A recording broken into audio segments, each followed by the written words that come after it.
here we go, we came to the most important part, that is analysis of accounting. उसको हम आज इस पूरे वीडियो में सीखेंगे, income statement and balance sheet. ठीक है, इनकम स्टेटमेंट बैलेंस शीट पहले जो अकाउंटिंग ट्रेल वापस याद करा दूं। सबसे पहले जर्नल, जर्नल के बाद लेजर, जर्नल के ऊपर से लेजर बनता है, लेजर के ऊपर से ट्रायल बैलेंस, और ट्रायल बैलेंस के ऊपर income statement and balance sheet. इसलिए मैंने यहाँ अपने रेफरेंस के लिए ऑलरेडी ट्रायल बैलेंस जो अपने बनाया था वो ऑलरेडी यहाँ पे चिपकाया हुआ है, कि उसका यूज किए बिना बनने वाला नहीं है। पर एक बार यहाँ से नजर हटा के अपने ध्यान कहाँ पे देना है, एक नया पेज ऐड कर लेता हूँ, नए पेज पे जाते हैं ताकि अपने को दिखे अच्छे से। पहले यहाँ समझते हैं, फिर उस पेज पे जाकर उसको अच्छे से क्लियर करेंगे। तो इनकम स्टेटमेंट और बैलेंस शीट जो लास्ट दो स्टेप है, इनकम स्टेटमेंट दो अकाउंट बनते हैं, एक बनता है ट्रेडिंग अकाउंट, ये अकाउंट है समझना, इसलिए ये भी एक तरह का लेजर है, और ट्रेडिंग अकाउंट बनता है। उसके बाद बनता है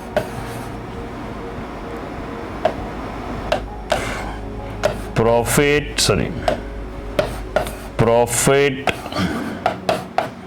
एंड लॉस अकाउंट। ठीक है, ट्रेडिंग अकाउंट बनता है, प्रॉफिट लॉस अकाउंट बनता है। इनके थोड़े हेडिंग में भी, अब ये सारा टेक्निकल है एग्जाम पॉइंट ऑफ व्यू से। अगर आप एमकॉम एमबीए के लिए अकाउंट 11 में सीख रहे हो, उस तरह सीख रहे हो, तो trading account of XYZ, then it is for heading बीच में ट्रेडिंग है, तो मैं continue for the year ending 31/3/2022। Proper heading देके लिखना है। वो जब मैं मेरा एक्सेल वाला पूरा दिखाऊंगा, पीडीएफ दिखाऊंगा, तो उसमें प्रॉपर फॉर्मेट साथ दिखेगा। बट ट्रेडिंग मैंने बीच में लिख दिया, so it is going like this. Even for PNL also it is of XYZ for the year ending dot dot dot dot, वैसे उसका पूरा हेडिंग आएगा। ठीक है, then what are the columns? So column होगी, सबसे पहली कॉलम होगी पर्टिकुलर्स, उसका अमाउंट के लिए दो कॉलम होगी, इसमें हम लिखेंगे अमाउंट, इसको ब्लैंक रखेंगे। टेक्निकली इसको कहा जाता है इनर कॉलम, मतलब कुछ भी फाइनल कॉलम में लिखने से पहले कुछ भी कैलकुलेशन करना होता है तो इनर कॉलम में करते हैं। इट्स ओनली रफ कॉलम जैसा है, इसका कोई यूज नहीं है, बट कुछ भी कैलकुलेशन की जगह चाहिए, इसके लिए इनर कॉलम बना के रखते हैं। Same goes on credit side, particulars, then inner column, outer column, and same goes for P&L। मैं कंटिन्यू कर दूं ना, मैं भी क्या थोड़ा आलसी ठहरा, तो मेरा भी क्या थोड़ा सा क्या हो गया इसको, कोई क्या हो गया, इसका मूड खराब हो गया क्या? Same goes here, same goes here, same heading goes. ठीक है, सो पहले समझते हैं trading account. Trading account deals with only and only goods and only goods, ऐसा कहा जाता है। but trading account doesn't deals with goods, trading account deals with purchase and production of goods and its sale। ठीक है, in short purchase, cell, उसके production की जो भी चीजें हैं वो सारी चीजें ट्रेडिंग अकाउंट में आने वाली है। सो ट्रेडिंग अकाउंट का बहुत टिपिकल सा फॉर्मेट है, उस फॉर्मेट में चलना होता है। पीएल में वैसा कोई फॉर्मेट नहीं है। तो ट्रेडिंग अकाउंट में सबसे पहले क्या आएगा? सबसे पहले आएगा ओपनिंग स्टॉक। ओपनिंग स्टॉक क्या है? बिजनेस शुरू किया, इस साल का जो क्लोजिंग स्टॉक हुआ नेक्स्ट ईयर क्या हो जाएगा? Opening stock. Business is a continuous process, तो जो स्टॉक बचा वो सबसे पहले आएगा। उसके बाद आएगा purchases minus purchase return if any, तो परचेज लिखूंगा इनर कॉलम में, ये यहाँ पे, and the final column goes here. Opening stock direct आओ, इसलिए इनर कॉलम मुझे चाहिए। परचेज में से माइनस कर नेट परचेज आउटर कॉलम में जाएगा, so I need the inner column. अब थोड़ा सा आपको याद कर दो, हमने वो कच्चा खाता, पक्का खाता, परमानेंट कैपिटल समझा था।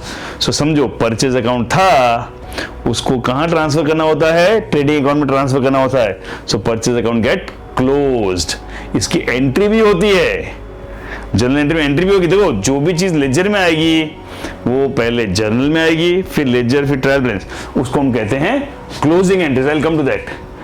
ये जो हम कर रहे हैं ट्रेडिंग और पीएल में जो कुछ भी हम कर रहे हैं उसके लिए क्लोजिंग एंट्री भी पूरी अलग से होती है। अगेन स्कूल कोर्स में जाओगे ज्यादा इसका इंपॉर्टेंस नहीं है, कई बार ध्यान भी नहीं देते हैं। प्रैक्टिकल लाइफ सीख रहे हो, रियल आपको अकाउंट सीखना है, बिजनेस के लिए अकाउंट सीखना है, वो क्लोजिंग एंट्री का काम किया तो क्लोजिंग एंट्री में आऊंगा, पहले डायरेक्ट लेजर में सिखा रहा हूं। क्लियर है? So purchase minus return outer column में आ गया, फिर इस तरफ आएगा by sales less return. So sales inner column and then it goes to outer column. Opening stock हो गया, परचेज हो गया, सेल हो गया। तो जैसे ओपनिंग स्टॉक है वैसे मेरे पास क्लोजिंग स्टॉक भी हो सकता है। सो क्लोजिंग स्टॉक जो भी होगा, मतलब बिजनेस शुरू किए साल के स्टार्ट में ओपनिंग स्टॉक था, मैंने सामान खरीदा, कुछ सामान बिक गया, जो बचा वो क्लोजिंग स्टॉक यहां पे आएगा। Everything will be coming. Trial balance में जब दिखाऊंगा सब सेट हो जाएगा। अभी से हम फॉर्मेट समझ रहे हैं। Next comes expenses. तो यहां पे कौन से एक्सपेंस आएंगे, उसको कहा जाता है direct expense will come up here. All direct expenses will come up here. अब डायरेक्ट एक्सपेंस समझना मुश्किल है, इसलिए इसको सीधा समझते हैं। All purchase and production expense will come up here. या तो परचेज का एक्सपेंस है या प्रोडक्शन का एक्सपेंस है, तो सारा का सारा एक्सपेंस यहाँ पे आने वाला है, हमको वो समझना है। अगर वो आपको क्लैरिटी है सो डेफिनेटली ट्रेडिंग अकाउंट का कंप्लीट हो जाएगा। उसके बाद क्या करेंगे, इसका जो बैलेंस फाइंड करने के लिए जैसे लेजर का बैलेंस फाइंड करते थे, वैसे अमाउंट कॉलम पे हम क्या फाइंड करेंगे, बैलेंस। थोड़ी सी मुझे जगह चाहिए, इसलिए ये पार्ट मैं थोड़ा सा यहाँ से रिमूव कर देता हूँ। और इसका जो बैलेंस आएगा उसको हम क्या लिखेंगे, इसका जो बैलेंस आएगा उसको हम लिखेंगे ग्रॉस प्रॉफिट। इसका जो बैलेंस आएगा उसको हम लिखेंगे ग्रॉस प्रॉफिट, और जो भी प्रॉफिट आएगा that will go to the opposite side of P&L, gross profit. Clear है? I hope everybody is with me till here. अब थोड़ा सा जैसे मैंने कहा था, इसके साथ साथ इसकी क्लोजिंग एंट्री समझ लेते हैं। तो समझो क्लोजिंग एंट्री कैसे होगी।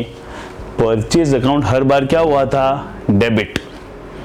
परचेज का लेजर अगर आप देखोगे तो मैं यहाँ रफ बना रहा हूँ। परचेज अकाउंट हमेशा कैसे बनेगा, debit to cash to Ram 5000 10,000, फिर यहाँ लिखा था बाय BCD, कितना होगा 15,000 लिखा था, बट ये BCD नहीं आएगा। दिस शुड गो वेयर, ये जो BCD लिखा था वो कहां जाना चाहिए, this should go to trading. पे उल्टा करते हैं, परचेज अकाउंट क्या हो रहा है, क्रेडिट, ट्रेडिंग अकाउंट क्या हो रहा है, डेबिट। ये देखो उल्टी लेजर में से जर्नल करना सिखा रहा हूं। ये लेजर बना लिया, परचेज ट्रेडिंग अकाउंट क्या हुआ, ट्रेडिंग अकाउंट हुआ डेबिट, तो परचेज क्या होगा, क्रेडिट, तो मेरी क्लोजिंग एंट्री क्या हो जाएगी, उल्टी। So I'll write trading account debit to purchase account। अब इसका लेजर पोस्टिंग करोगे, अगर आपको याद हो, ट्रेडिंग अकाउंट डेबिट, साइड खुद की, अमाउंट खुद की, नाम दूसरे का। सो ट्रेडिंग अकाउंट डेबिट नाम किसका आया, परचेज का, और परचेज अकाउंट नाम किसका आया, ट्रेडिंग का। I hope you are able to get this closing entry. ये क्लोजिंग एंट्री भी हर चीज की होती है, परचेज की होगी, एक्सपेंस, तो एक्सपेंस हमेशा क्लोजिंग एंट्री का रूल कोई पूछे ना तो सिंपल रूल है, जो नॉर्मल होता है उससे उल्टा होगा। क्यों, normally purchase debit, expense debit, close करना है तो उसको क्या कर देंगे, उल्टा। और अगर ट्रेडिंग में जाता है तो ट्रेडिंग, पीएल में जाता है तो पीएल उसका नाम आ जाएगा। That's the secret of closing entry. Clear है? सो क्या करना है, एक्सपेंस है तो एक्सपेंस की एंट्री क्या होगी, trading account debit to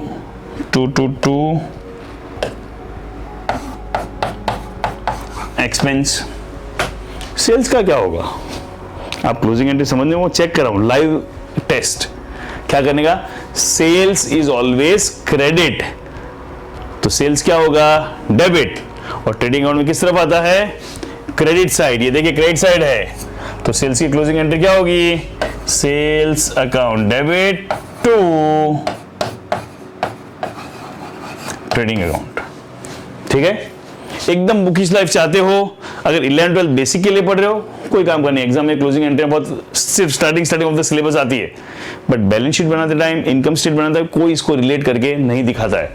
but if you are learning from the knowledge point of view, business accounting point of view, you need to know this, because without doing this, even कोई बोलता है sir आजकल तो tally accounting होता है, tally के अंदर भी ये क्लोजिंग एंट्रीज पास करनी पड़ती है, तब उसकी इफेक्ट आती है। टैली अपने आप करता है, टैली नहीं तो कोई कंप्यूटर अकाउंटिंग वो अपने आप करता है, लेकिन उसको बुद्धि तो हमको देनी पड़ेगी ना। ये हम पहले बुद्धि ले रहे हैं, उसके बाद मेरा अलग अकाउंट अलग भी पूरा कोर्स है जिसमें पूरा टैली अकाउंटिंग सिखाता हूँ, कंप्यूटराइज अकाउंटिंग सिखाता हूँ। बट कंप्यूटराइज अकाउंटिंग सीखने से पहले मुझे तो समझ में आए तो कंप्यूटर में मैं काम कर पाऊंगा ना। So you should be aware about the closing entries. So मैंने ट्रेडिंग ही कर दी, ट्रेडिंग का जो आंसर है वो कहां चला गया, पीएनएल। पीएनएल में डेबिट साइड पे सारे के सारे क्या आते हैं, एक्सपेंसेस, और क्रेडिट साइड पे सारा का सारा क्या आता है, इनकम। ओके, और फिर जो इसका आंसर आएगा उसको वापस टैली करेंगे और आंसर आएगा, उसको हम क्या बोलते हैं, it is known as net profit. और जो नेट प्रॉफिट आएगा वो कहां जाएगा, बैलेंस शीट में जाएगा। तो इनकम स्टेटमेंट में दो अकाउंट बनते हैं। देखो इस पूरे वीडियो में क्या सीखा है, इनकम स्टेटमेंट दो अकाउंट बनते हैं। सबसे पहला trading account, PNL account. Trading account में गुड्स रिलेटेड सारी चीजें आती है, पीएनएल अकाउंट में इनकम एक्सपेंस आता है, but expense again it's in two parts.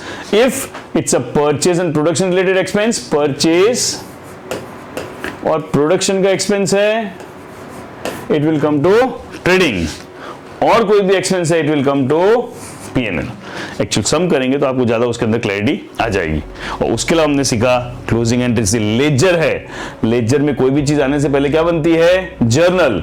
So closing entry journal बनती है, फिर उसका लेजर ऑफ पोस्टिंग होता है, इसलिए कच्चा खाता में कोई बैलेंस बचता नहीं है। अब दिमाग की बत्ती जली, वो कनेक्ट हो गया डॉट। अगर आप भूल गए हो तो कच्चा खाता पक्का खाता वाला वीडियो एक बार वापस देख लीजिएगा या कनेक्ट कर लीजिएगा, so you will be able to connect it logically. Okay, thank you.